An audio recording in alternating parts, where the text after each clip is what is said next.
the big gun, New Japan, which you see the influence of New Japan in every pro wrestling organization in the world. Sure. There's just an article out tracking the members of the Bullet Club and how influential they are at every rung of the ladder in pro wrestling right now. So it's definitely something where you're in a competition from go. Mm-hmm.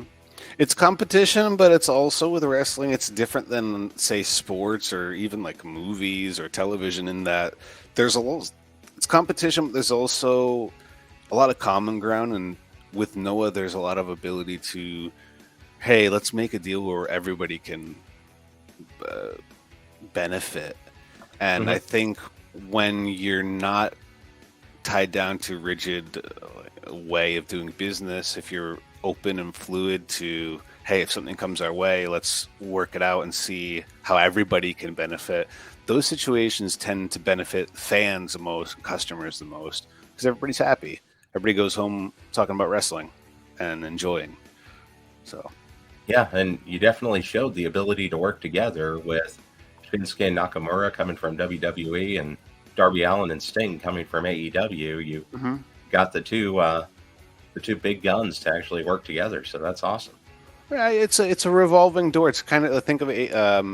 Noah is also like a stage as well as not just a team or a company, but a place for great names to do great wrestling.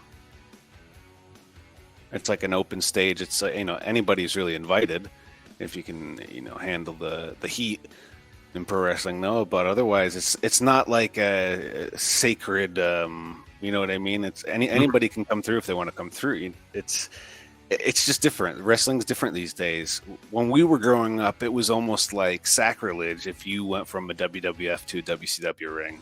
Seeing Scott Hall show up on WCW back in the day, that blew our minds. Holy moly! Change the business. I called my friend immediately when that happened. I what's going on? What's happening? Because it was so out of the ordinary. But fast forward a couple decades, it's not. You see that every week.